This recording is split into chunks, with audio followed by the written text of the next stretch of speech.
Hello, I'm Ari Aika. I'm the founder of Calm Arms.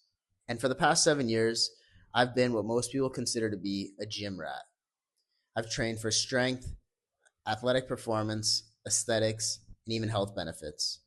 Among these various training goals, I've found one constant factor, and that is form or technique and the importance of it. Many people consider form or technique to be a little thing or a trivial matter, but I believe it's the most paramount foundational element of an individual's weightlifting journey.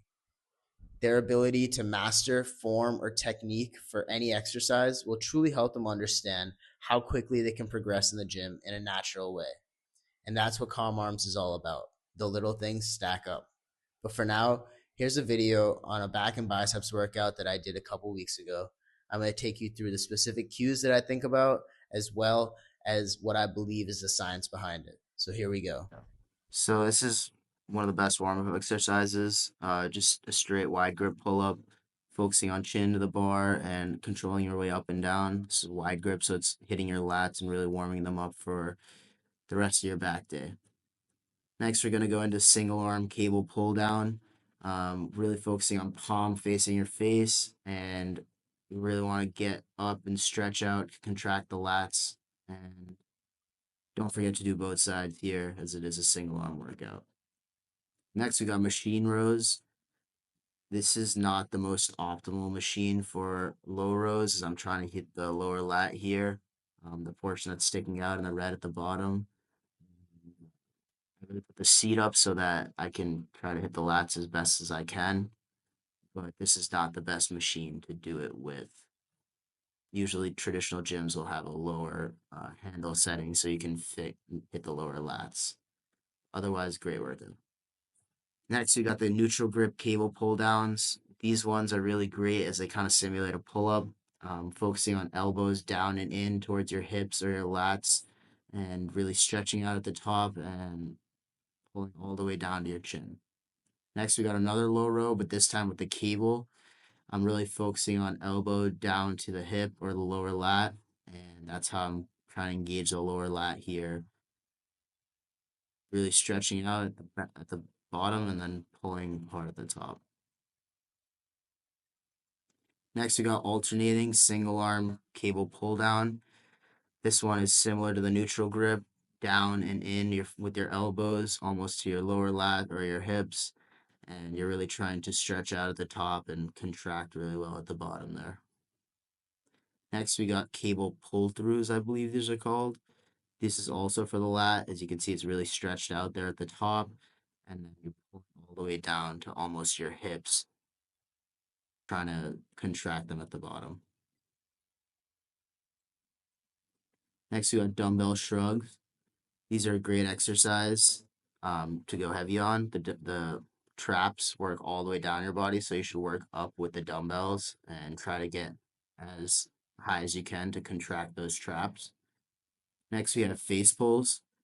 Face pulls are great for the traps as well. I really sit back like this so I can balance a little better as my back is stronger than my balance, and you're really trying to pull that metal part of the rope to your face. I'm doing a really bad job here. Now we're on to dumbbells. Dumbbells, one of my favorite exercises, incline dumbbell curl. I do alternating with these, and the incline is really for letting your arms drop down and kind of getting the most stretch you can, and you're really playing with the angles so that you can increase that stretch at the bottom and contract all the way at the top. It's another awesome exercise for the biceps. Next, we have preacher curls. I really slowed it down here so you can see how I exaggerate the slow-mo on the bottom. I really focus on a 3 to 5 second decline or eccentric. This is really to improve the time under tension and get more tension on that bicep and releasing it on the way down in a slower way. This is a really good exercise, but make sure you keep your upper arms really on the pad as much as you can so that you're increasing the stretch at the bottom and then you can get as much contraction as you can at the top. And I'll really put it in slow mo just to exaggerate how slow the decline or the eccentric is going to be.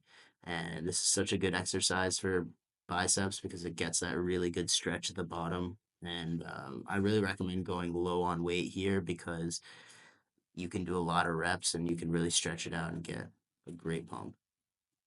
Next, we have just hammer curls. I'm doing them really bad here. Um, but one of my cues that I focus on is really taking the shoulders out of it. The way I do that is trying to bring the dumbbell out in front of me instead of um, pulling my arms back and pulling the dumbbells closer to my shoulders. By putting the dumbbells out in front of you, you're really engaging the biceps more than you are the traps or the shoulders. The last dumbbell exercise or bicep exercise I have here is a spider curl. This one I tend to go to failure with because it's such a great exercise. And this one, you really let your arms drop down and just focus on keeping your upper arms stable while you're moving your forearms up and down so you can get that max stretch of the bicep at the bottom. You can really contract well at the top. All my exercises are done as a superset, so each exercise is paired with another, and this format really helps me grow the muscles better.